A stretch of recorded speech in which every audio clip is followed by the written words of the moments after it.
welcome to 8-Bit of Fun, with me and... Hi. Meghan. Your name is not Hi, okay. There we go. Sorry guys, she's new to podcasting, so we're kind of laughing.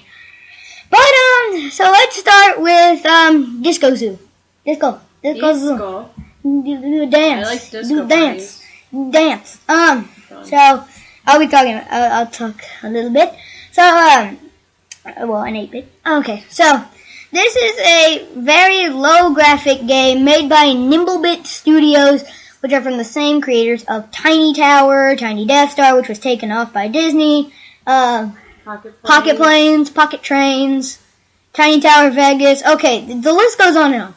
But, Disco Zoo is a very fun game where you have to rescue animals by doing annoying little puzzles. But after a while, you practically know everything, so you can get the, animals instantly from solving them.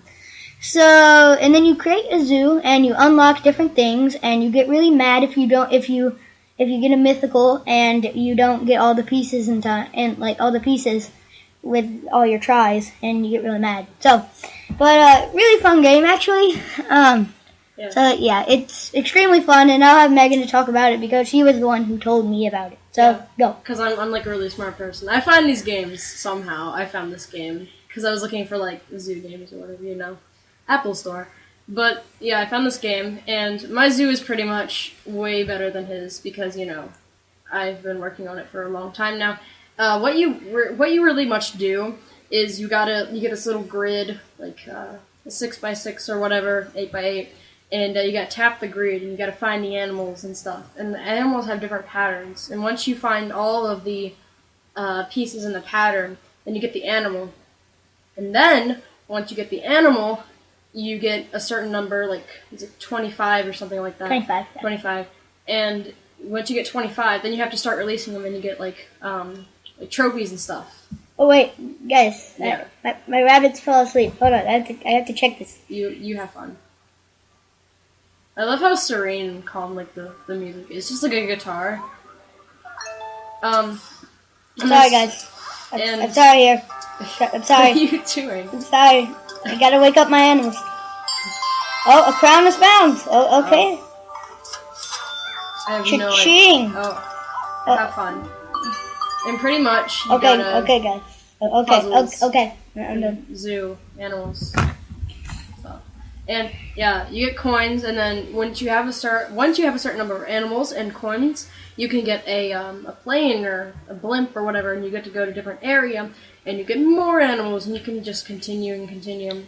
But we recently found a special little hidden little thing, and it's really fun. Yay! You can talk about that. Actually, yeah, because I found it. Okay. You found it. So, well, besides that, if you go to the parking lot, there will be an advertisement that, so there's a chicken car, and that is, Road. Yeah, that's an advertisement for Crossy Road if you click on it. But, also in your parking lot, if it so happens to be, there will be a bus. Now, you might think that this bus would give you money. You might think that. You'd be wrong, because that's what I thought when I was tapping the bus. Now, don't give up hope from tapping it once. You have to tap it a number of times. In fact, let me count. 3 times. No, man, I'm going to count. I want to do this right now. Okay. Yeah, count. Okay, it takes you... Wait, hold on. I completely forgot what I was doing. You didn't even count. You literally just it. That's me right there. Just fail. Okay, just go to... Okay. 1, 2, 3. Yeah, 3 times. 3 times. Here's the music. It's a cute little 8-bit. And the game is literally...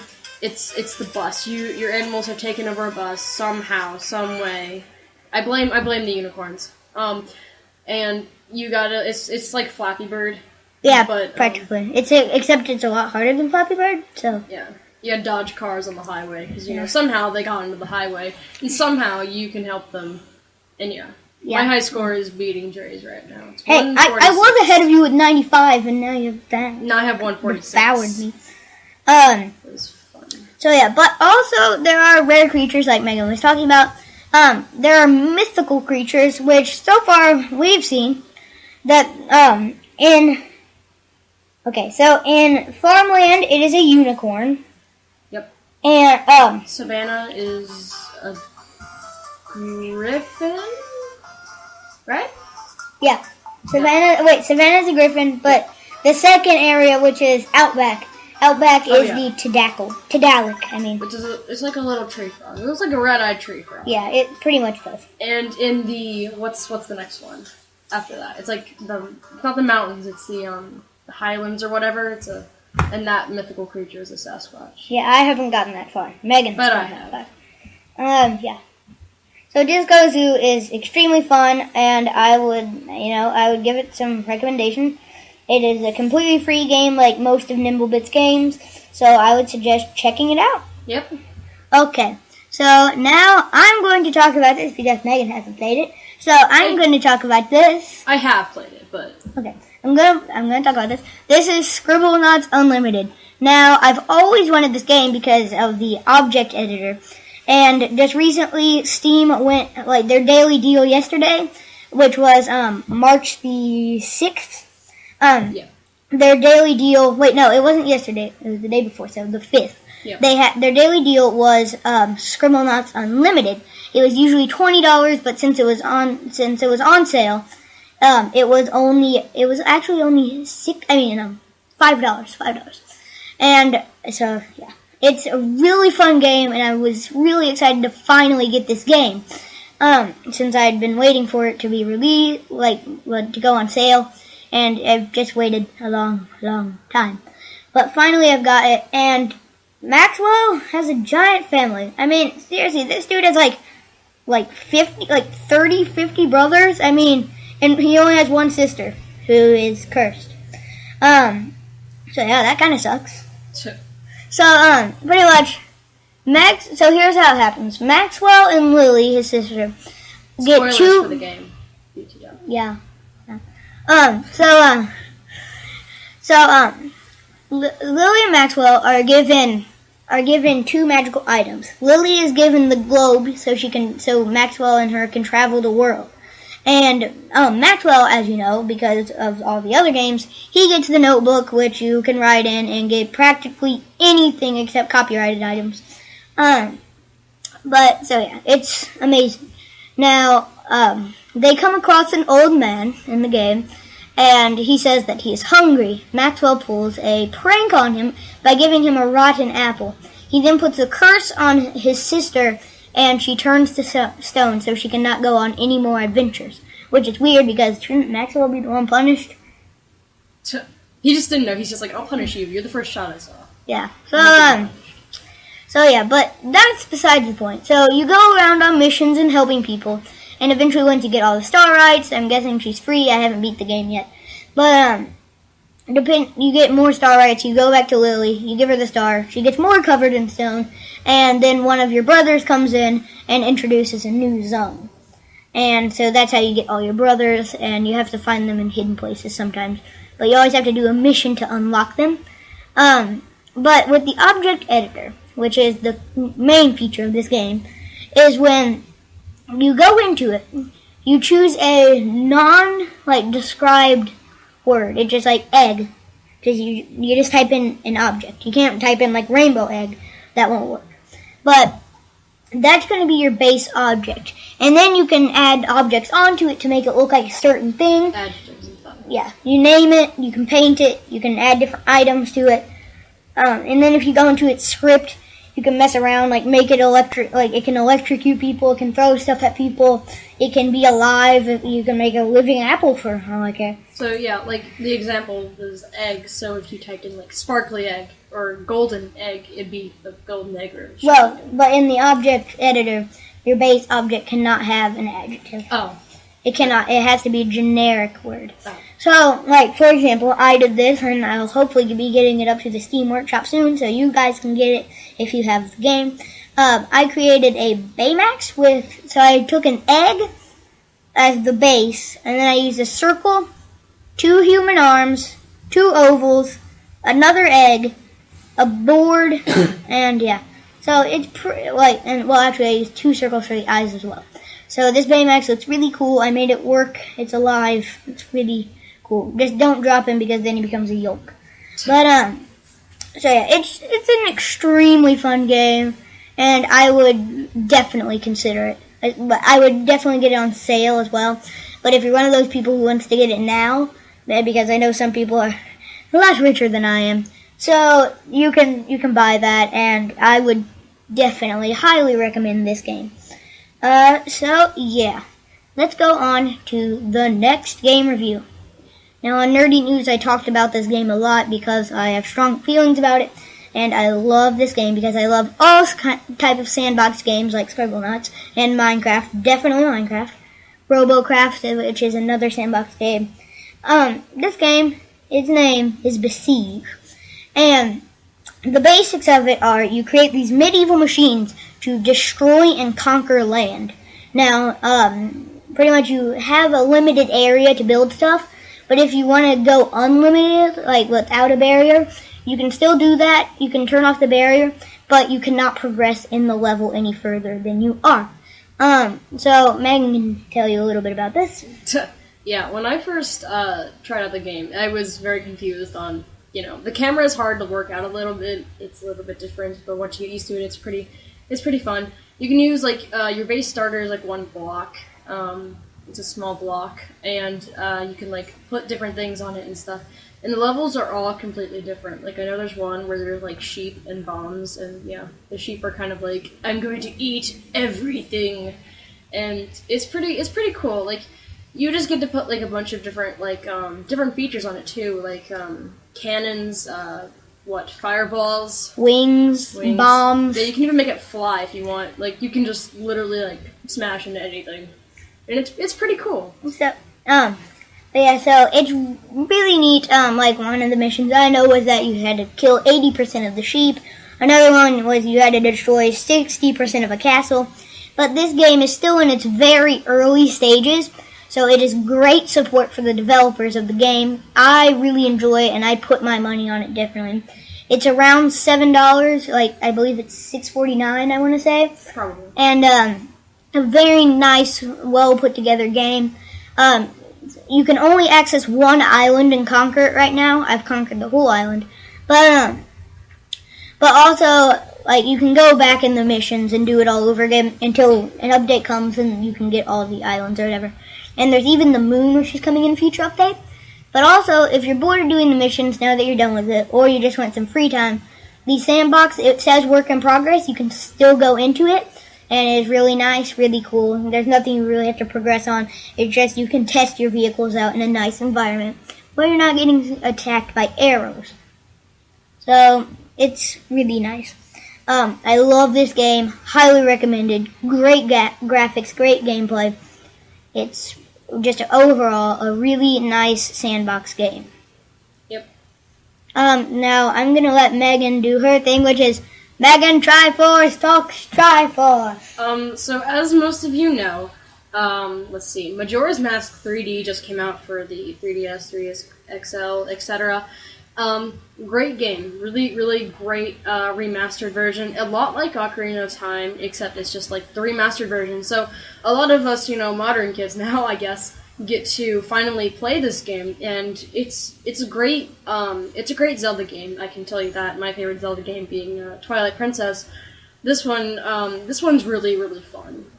If you don't know what Majora's Mask is, it's pretty much Link goes on another adventure. He's out in the woods, and this is spoilers again too. So if you haven't played the game or you want to, I suggest not listening to this because I will spoil some. I haven't beaten the game, so I've only gotten so far into which I'll just say as much as I know.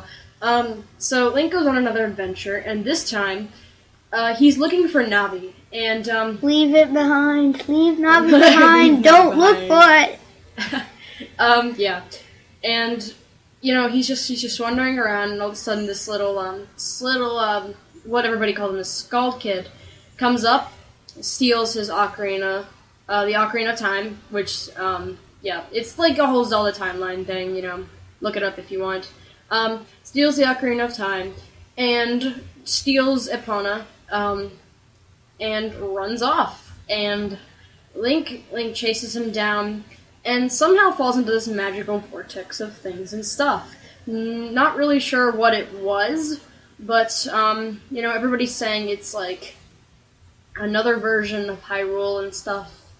But anyway, he gets transformed into a Deku Scrub, and... Which looks like a coconut. It does kind of look like a coconut, And the Deku Scrub is really, really interesting. I mean, because as you progress, you get to learn about like the features of the Deku Scrub and stuff, and then you finally meet the Happy Mask Salesman. Now, the Happy Mask Salesman tells you, he's like, you gotta save my mask. The mask that the Skull Kid was wearing is called the Majora's Mask.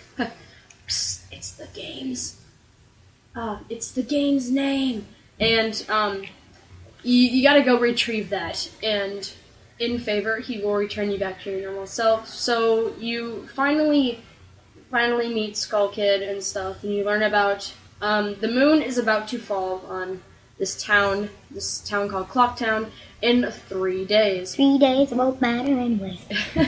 And it's about the moon's gonna fall down in 3 days, and you have to save the town and all of the land.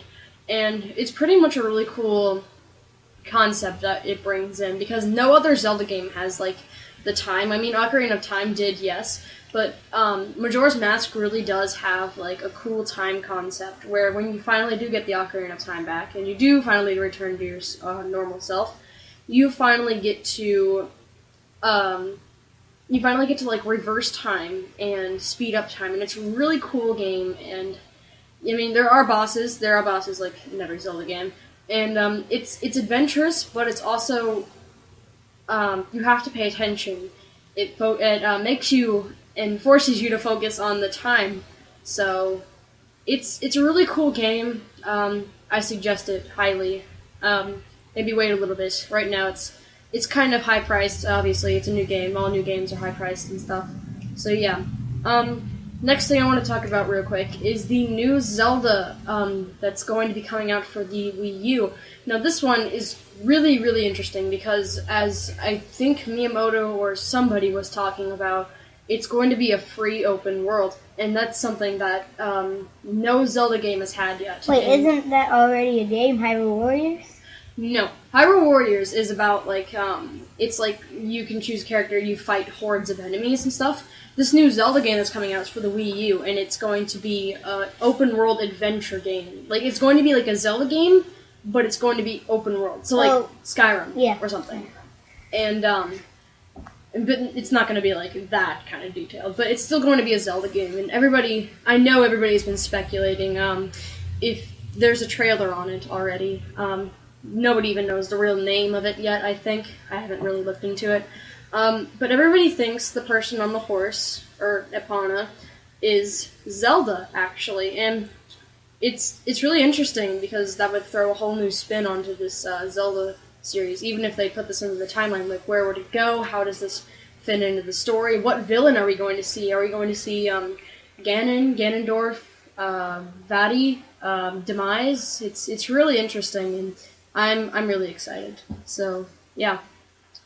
I mean, it does kind of make sense because The Legend of Zelda, really, it should be called The Legend of Link, because Link is actually the one that there's a legend about. Agreed. Zelda practically, like, she's not doing anything. Not doing anything. Pretty much. So, I guess that is the end of this episode.